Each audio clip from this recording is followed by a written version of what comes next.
So now I think we're getting to the idea of the value of grit, right? So can we think of some of the cultural underpinnings, or is it tied specifically to North American culture? Is it tied to the community that you have been raised in? Is there anything in the article that speaks to that? I think there was a bit about hovering parents, and that I think was a major contribution to why maybe young children weren't as gritty as some others, because their parents were like constantly making sure they were okay, like making sure they had everything they wanted, like that nothing was going wrong with them. I think that kind of... Yeah, on page 2 it says children are systematically deprived of the opportunity to experience setbacks, much less overcome them. Mm-hmm. And I think this shows that children who are less vulnerable to setbacks are less likely to try and overcome them, which I think is kind of leading to like affluenza kind of, where they come from like wealthy families, or like so that they aren't, like they have a lack of motivation, I guess, or like sense of isolation from problems that other kids might have. When they're in a situation with like helicopter parents, hovering parents, it kind of like doesn't allow them the opportunity to fail and the opportunity to rebuild from that failure. It doesn't like make them gritty. It's like hard to measure whether or not grit leads to success. It leads to your personal success, but not to what like is a universal success. So maybe we can talk about that. I think that success is a lot more complicated than just saying if you have grit then you'll succeed, if you have talent you'll succeed. I think more than anything, success is attributed by like how much I think your environmental factors and like even my luck or something. But I think like one thing that's true is like if you have grit then you won't necessarily be successful. But I do think that everybody who is successful does have quite a significant level of grit. Because I know you were talking about like your CEO of the company. Like I believe that in like most cases, there will always be exceptions of course, but in most cases the CEO of the company will have at the very least the prerequisite skills to get there, and they probably did work very hard to get there. So I think that even though grit might not lead to success, everybody who is successful must have a certain level of grit to get there. Also, the definition of success would vary for almost everyone. Mm-hmm. Being successful may not mean becoming the CEO for many, and it may just be having 3 meals a day.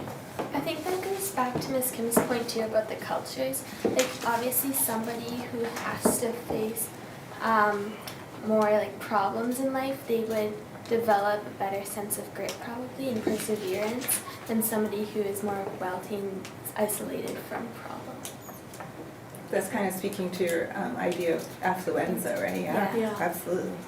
You could even consider like, you know, like where you go to school, you're that type of culture, like here at Southridge, and like everyone is, you know, academically inclined. Everyone wants to, you know, graduate. Like just getting through school every day, graduating, setting these short-term goals, like that can be considered grit. And it might be, I don't know, it might be like just as meaningful as someone who's poor trying to make like whatever the American dream, get that type of grit versus this type of grit. I mean, I don't know whether you can compare both of them, but it seems like everyone who, depending on your own short-term goals and also luck, like what you said earlier, it definitely plays into it. Like that can be considered grit. So definitely, I think culture influences it.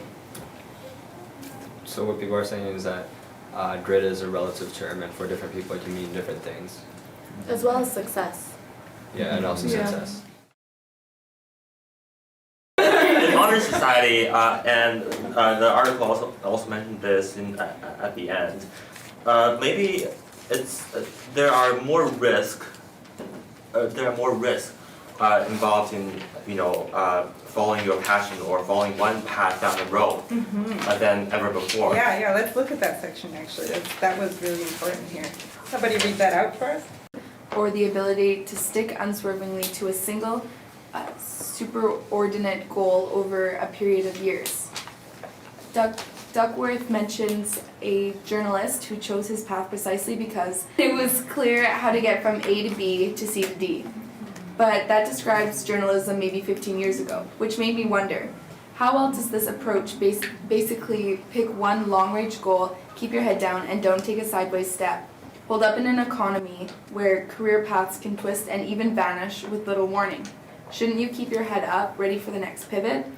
Or have many irons in the fire, as the champions of career agility suggest? I disagree with this part of the article where it says that like grit makes it hard to kind of stay afloat in this like moving world, because it's more something like if you are like if somehow journalism didn't work out, your perseverance will be able to get you somewhere else. Yeah.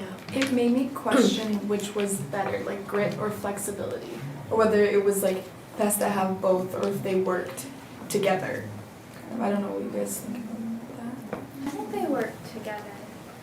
Just because, well, something that like that came to like my mind when I was reading this was for Leadership Experience Week, or the keynote speaker Tyrell Mara, how he's like he's wanting to go to the Olympics in discus, but he's also like running a business and he's also raising a family. So like he has to show like a lot of grit to like pursue all of this, but like he also has to be like, is it flexibility? Flexible, He yeah. has to be like flexible, like not dedicate all of his time to one thing and nothing to the other stuff, because it's all important in his life. I agree with you, Catherine, but I'm not sure that the article like really backed that up, because also on that page it said grit may carry risk because it's about putting all your eggs in one basket to some extent. So I think like it's like you're investing everything into one goal and like you don't stop until you reach it, which I do agree is risky, because like is there a point when people just stop, and is it better to pick up a new goal or just carry on with that? Yeah, I was thinking that too, like, it's still good to persevere for one thing, you shouldn't just quit at the first challenge, but like one of the questions I was having while reading this is, when is it too much to be gritty, like when should you stop and Cut your losses, Yeah. right? Yeah. We have a phrase for it.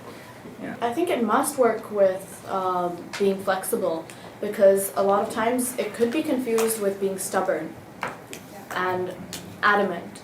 Sometimes it could be a good thing, but if you just keep going, being flexible and having backup plans would actually help more than a focused approach is great. I think the pick one long range goal, keep your head down, don't take a step sideways. That could describe a focused approach, but with that you also need to have flexibility. I think that based off this article, our image of what success is kind of warped too, in a sense, because they kind of suggest that what you need to do to be successful or like at the top of something is just grit.